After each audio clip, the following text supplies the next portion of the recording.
کیا کہا؟ شیم شیم شیم. مجھ سے زیادہ آپ سمجھ سکتے ہیں شیم کا کیا مطلب ہے. مطلب ہے کہ آپ نے شرم والا کام کیا ہے, آپ نے مسلمانوں کی گردن جھکا دی ہے. آپ آر المسلمین ہیں, مسلمانوں کے لیے آر ہے. کیوں؟ 40,000 عرب آپ کی طرف سے جان دینے کو تیار تھے, پر آپ نے بزدلی دکھا کر حضرت امیر معاویہ کو آپ نے خلافت دے دی. آپ شیم ہیں, شیم ہے. امام حسن نے نہیں بولا ارے تو ہم کو شیم بولتا ہے میں تیری گردن کاٹ دوں گا, میں علی کا بیٹا ہوں, شیر خدا کا شہزادہ ہوں, تو ہم کو آر بولتا ہے میں تیری گردن کاٹ دوں گا, مار دوں گا. یہ تو آج کل کے چھچلے قسم کے لوگ جس کا کوئی بڑا مقصد نہیں, جو ریئلٹی کو جانتا نہیں, جو بالکل صرف ایک مکھی گھاؤ کھوجنے کے لیے بس ذرا سا تلاش کرے کہاں کیا کون کیا بولا. ایک 3 گھنٹے کی تقریر میں 99% باتیں جو زندگی سنوارنے کی باتیں ہیں, جو زندگی میں روشنی دینے والی باتیں ہیں, ان ساری باتوں کو تاک پہ رکھ دینا. اب بہت بڑا IAS آفیسر اور اسمارٹ بنتے ہوئے بہت بڑا سوشل میڈیا میں منہمک رہنے والے بہت بڑے محدث, بہت بڑے فقیہ, بہت بڑے رائٹر بن کر ایک جملہ کی گرفت کر لینا, بڑے محقق بن گئے ہیں, بڑے محقق بن گئے ہیں. ایک جملہ کی گرفت کر لینا. آدمی تو بولتا ہے کبھی کبھی, اکثر باتیں 70%, 80%, 90% اس طرح کی باتیں لوگ بول کے کہنا چاہتے ہیں کہ اکثر یعنی زیادہ تر باتیں. فتویٰ رضویہ میں اعلیٰ حضرت نے لکھا ہے اکثر وہ قصے کہانیاں جو محرم الحرام کے موقع سے بیان کیے جاتے ہیں وہ سب کے موضوع من گھڑت ہے, اس سے بچنا چاہیے سننے سے. اکثر واقعات, اعلیٰ حضرت نے کیا لکھا, اکثر واقعات جو کربلا کے ہیں وہ من گھڑت اور موضوع لوگ بیان کرتے ہیں, اس کو بیان کرنے اور سننے سے بچنا چاہیے. یہ بتائیں کہ محرم کے موقع پر ہوتا کیا ہے؟ فاتحہ کہاں ہوتی ہے؟ امام حسین کی عظمت پہ خطاب کہاں ہوتا ہے؟ یہاں 90% باتیں جو ہو رہی ہیں کیا ہو رہی ہیں؟ فرضی کربلا, فرضی کربلا, فرضی امام باڑہ, علم, شدے, نشان, تعزیہ, دلدل, ناچنا, گانا, ڈی جے, ڈھول, باجا اور تو بے پردہ گھومنا. یہ سب کیا ہو رہا ہے؟ یہ سب ساری خرافات جو 90% جس میں صرف 10% اچھی باتیں ہو رہی ہیں, 90% یہ خرافات ہو رہے ہیں. بندہ اس پہ بولتا ہے اور پھر بندے کا نشانہ وہ تھا یعنی وہ رافضی جو اہل بیت اطہار کے نام پہ جنہوں نے خرافات مچایا, جنہوں نے گندی گندی باتیں کی ہے. حضرت سکینہ جوان ہے, اس کی بے صبری کو ثابت کرنا. سیدہ صغرا بیمار بچہ تڑپ رہی ہے, یہ کوئی تاریخ کی کتابوں میں موجود نہیں ہے, مگر ہائے صغرا کہہ کے رنگ جمانا, ہائے سکینہ کہہ کے رنگ جمانا. قاسم کی منگنی ہو رہی ہے, سکینہ کی منگنی ہو رہی ہے, صغرا کا خط آ رہا ہے, ایک کبوتر آ رہا ہے. یعنی یہ شہادت کی, استقامت کی, بہادری کی, اللہ کی راہ پہ سب کچھ لٹانے کی کہانی کو کبوتر کی کہانی بنا دیا, کبوتر کی کہانی بنا دیا ہے, خط کی کہانی بنا دیا ہے, مرثیہ کی کہانی بنا دیا ہے. اور صاحب جذبات میں لوگوں کو بھڑکانے کے لیے حضرت علی اصغر کے میدان میں لوگوں کے سامنے پانی مانگنے کی کہانی بنا دیا ہے.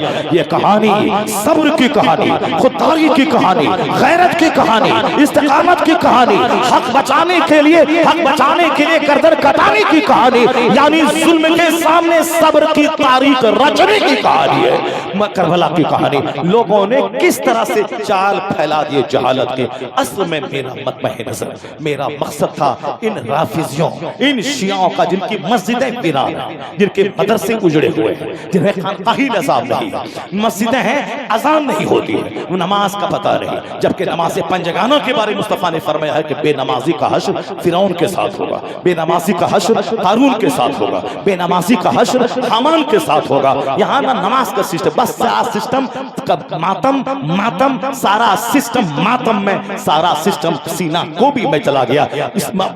ہم نے اس کی مذمت کی ہے. اہل بیت کی محبت میں سنیوں نے شیعوں کی روایتوں کو قبول کر لیا, ان کی حکایتوں کو قبول کر لیا, ان کی ساری باتوں کو قبول کر لیا. شاعروں نے بھی, خطیبوں نے بھی اسی کی طرح رنگ جمانا, ان کی کہانی بیان کرنا. میں نے رافضیوں کی مذمت کی ہے اور میرے پہلو جو سچائی سے پرے ان صرف رنگ جمانے کے لیے ان کی باتوں کو لے لیا ہے, میں نے اس کی مذمت کی ہے. ان کی کہانی 90% کیا 99% رافضیوں کی کہانیاں وہ سب گڑھی ہوئی کہانی, جو کہانی 1300 سال پہلے کربلا کے واقعات کے 500 سال تک کوئی عطا پتا جس کا نہیں ہے, وہ ساری کہانیاں گڑھ گڑھ کے صرف لوگوں کے جذبات سے کھیلنے, لوگوں کو روانے اور پھر مجلس میں رنگ جمانے کے لیے اپنی طرف سے گڑھ گڑھ لیا گیا ہے. ان کی مذمت کی گئی ہے. اہل سنت و جماعت کے جن علماء علماء نے، جن فقہا نے، جنہوں نے تاریخ لکھی ہے، اس تاریخ سے بحث کس کو ہے؟ جو تاریخ سچی ہے، امام حسین کی شہادت کی کہانی، اہل بیت کی فضیلت کی کہانی جو بخاری شریف میں ہے، جو مسلم شریف میں ہے، جو مشکاۃ شریف میں ہے، اس سے ساتھ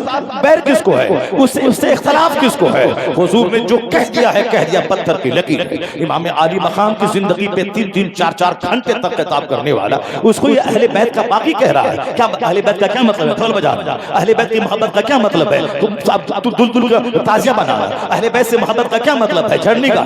اہل بیت کا کیا مطلب ہے محبت کا؟ کہ ٹوپی پہن کے، پگڑی پہن کے ساتھ جاہلوں کے ساتھ لاٹھی کھیلنا، یہ اہل بیت اطہار کی محبت کا مطلب ہے۔ محبت اہل بیت کا مطلب ہے ان کے نقش قدم کی پیروی کرنا، ان کے نقش قدم کی پیروی کرنا، ان کی زندگی سے نور حاصل کرنا۔ اب امام حسن نے کیا کہا؟ العار خیر من النار، تم جو مجھ کو آر دلاتا ہے، جان لے کے آر دنیا کا نار سے بہتر ہے، جہنم سے بہتر ہے۔ اس لیے جب بھی دنیا میں لگے کہ حرام کما کے کروڑوں، حرام کے ذریعے کروڑوں کمایا جا سکتا ہے، تو حلال کا 1 روپیہ اختیار کر لیں اور حرام کے کروڑوں کو ٹھکرا دیں۔ یہی حسینیت ہے، یہی حسنیت ہے، یہی اہل بیت اطہار کا فرمان ہے۔ یہاں صبح کہیں، شام کہیں، رات کہیں، دن کہیں، دوپہر کہیں، شام کہیں، یعنی کرکٹ کی طرح رنگ بدلنے والا، کبھی ادھر کبھی ادھر، کبھی ادھر کبھی ادھر، یہ رنگ بدلنے والا، یہ حسین کا نام نہیں لے، امام حسن کا نام نہیں لے۔ حسین نے کہہ دیا یہ حق ہے تو تلواروں کے ہجوم تک کہتا رہا یہ حق ہے۔ امام حسن نے کہہ دیا یہ حق ہے تو پھر کوئی دنیا اس کو جھکا نہیں پائی۔ منافق کبھی حسین کا نام نہیں لے، حسین کا نام وہ لے جو حق کو مان لیا تو مان لیا، اب جان رہے یا جائے حق کی رسی کو چھوڑا نہیں جائے گا۔ یہی پیغام حسن ہے، یہی پیغام حسین ہے۔ باطل کے سامنے سینہ سپر رہو، یہ تم سے کہہ رہی ہے محبت حسین کی۔ امام حسن کو زہر دیا گیا، امام حسن شہید ہو گئے۔ حضرت امام حسین رضی اللہ تعالی عنہ جب امیر معاویہ کے وصال کے بعد جب ان سے کہا گیا کہ یزید کی بیعت کریں، یزید آزاد خیال ہے، یزید بادشاہت کی لگام تھامنے کے بعد فرائض و واجبات کا چھوڑنے والا، اور اس گدی پہ جس گدی کو صدیق اکبر نے، عثمان غنی نے، مولا علی نے، عمر فاروق اعظم نے، امام حسن نے جس کو سینچا ہے، سنوارا ہے، بچا کے رکھا ہے، اس گدی کے تقدس کو پامال کرنا چاہا یزید نے۔ یزید ایک فرعونی مزاج رکھتا تھا، وہ چاہتا تھا کوئی مجھ کو ٹوکنے والا نہیں رہے، کوئی مجھ کو سمجھانے والا نہیں رہے، میں جو کچھ بھی کروں مجھ کو کوئی ٹوکا ٹوکی نہیں کرے۔ یزید بادشاہ بن گیا اپنے باپ امیر معاویہ کے وصال کے بعد۔ اب امام حسین سے چاہتا تھا کہ یہ مجھ کو اپنا ہاتھ دے کے سپورٹ کر دیں، میرے سامنے جھک جائیں، میری اطاعت قبول کر لیں، سب کو معلوم ہے، مگر جو بات میں انڈیکیٹ کرنا چاہتا ہوں وہ بات یہی ہے، یزید حسین کی گردن نہیں لینا چاہتا تھا، یزید حسین کا ہاتھ لینا چاہتا تھا کہ یہ مجھ کو سپورٹ کر دیں، یہ میری حمایت کر دیں، مگر امام حسین چاہتے تھے کہ میں ایک ظالم جابر کی حمایت میں نہیں کروں گا۔ امام حسین کہہ دیتے کہ ٹھیک ہے چلو، جو تم آخرت کا اپنا ذمہ دار ہو، تم کو جو کہا کرو، میں تجھ کو مانتا ہوں کہ تو میرا بادشاہ خلیفہ ہے، 4 لاکھ درہم ہر مہینے تجھ کو دینا ہوگا، مدینے کا گورنر مجھ کو بنا دو، تم کو دمشق میں جو دھمال مچانا ہے، شراب پینا ہے، بدکاری کرنی ہے، جو کرنی ہے تم کرتے رہو، مدینے کی گورنری مجھ کو دے دو اور 3 لاکھ روپے مہینہ مجھ کو دے دو۔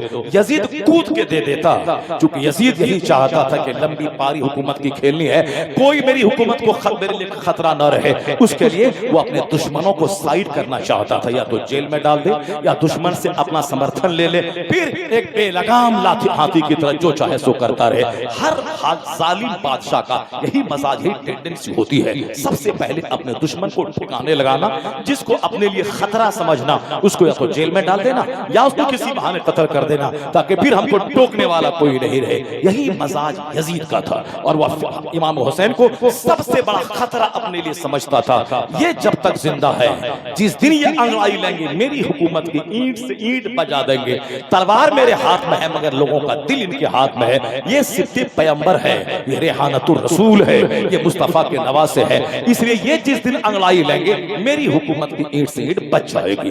وہ کہتا تھا حسین مجھ کو سپورٹ کر دے بس تاکہ کوئی ہم کو ٹوکنے والا نہ رہے۔ حسین کہتے تھے کبھی ایک آزاد خیال، کبھی ایک شریعت کی فکر نہ رکھنے والے کو میں کبھی اس ظالم و جابر کو سپورٹ نہیں کروں گا۔ اسی درمیان امام حسین نے مدینہ کو چھوڑ دیا، کیونکہ جانتے تھے یزید کی بیعت نہ کرنے کا مطلب ہے کہ کسی بھی سوراخ میں چھپ جاؤں یزید مجھ کو وہاں سے ڈھونڈ نکالے گا۔ اب ایک طرف مدینے کی گورنری، مدینے کا عیش، مدینے میں ہاتھ چموانا، آرام سے رہنا، مدینے میں کھانا پینا، کربلا کے میدان سے بچ جانا، اور ایک طرف ہے بھوک کا راستہ، پیاس کا راستہ چن کر اپنی ظاہری دنیا لوٹا دینا، نانا کی امت کو بچانا۔ ایک طرف دنیا، ایک طرف آخرت، یا دونوں چیزیں سامنے ہیں۔ ایک طرف مدینے کا آرام، مدینے کا عیش، مدینے کی دست بوسی، مدینے کی قدم بوسی، اور دوسری طرف بھوک کا راستہ، پیاس کا راستہ، بال بچوں کے قتل کا راستہ۔ حسین نے فیصلہ لیا دنیا آج ہے کل ختم، مجھے نانا کے پیار کا بدلہ چکانا ہے، مجھے اپنے وعدہ وفا کرنا ہے، مجھ کو شریعت بچانا ہے۔ عیش کو ٹھوکر مار دی، اپنا آرام کو کچل دیا، اور بظاہر دنیا کی تباہی کا راستہ قبول کر لیا، مگر مصطفیٰ کی امت کو بچانے کے لیے نکل پڑے بھوک اور پیاس کی راہ پہ، نکل پڑے کربلا کی راہ پہ۔ 150 سے زیادہ خطوط مکہ آ گئے، اپنے بھائی مسلم بن عقیل کو بھیجا، حالات کا جائزہ لینے بھاگ گیا، دیکھا بے شمار لوگوں نے امام حسین کی بیعت ان کے ہاتھ میں کر لی، وہاں سے خط لکھا، صحابہ کرام سمجھاتے رہے، شہادت کھینچتی رہی۔ امام حسین مسلم بن عقیل کے خط آنے کے بعد کوفہ روانہ ہوئے، جب وہاں گئے دیکھا 22,000 کی فوج، اور کہا یہ تمہارا خط، کہا وہ خط میرا نہیں ہے، یعنی بے وفائی کی تاریخ رچ دی کوفہ والوں نے۔ کہا بیعت لیجئے، اور اس کے بعد اس کے علاوہ کوئی راستہ نہیں، کہا مجھے مدینہ واپس جانے دو، کہا نہیں، سرحد اسلام پہ جانے دو، کہا نہیں، کہا پھر کیا کرنا ہے، کہا اب ہاتھ دے دیجئے یزید کو، بس سارا مسئلہ حل ہو جائے گا۔ حسین نے کہا نہیں دوں گا ہاتھ، نہیں دوں گا، فاسق کو اپنا امام نہیں مانوں گا، ایک ظالم کو اپنا رہبر، اپنا خلیفہ نہیں تسلیم کروں گا۔ کہا نہیں تو پھر موت کے لیے تیار رہے۔ امام حسین نے کہا اب تیری مرضی میں جو آئے سو کر۔ اب یہاں جنگ کس بات کی ہے؟ جنگ ہے ہاتھ لے کے رہوں گا، اور یہاں جنگ ہے ہاتھ نہیں دوں گا۔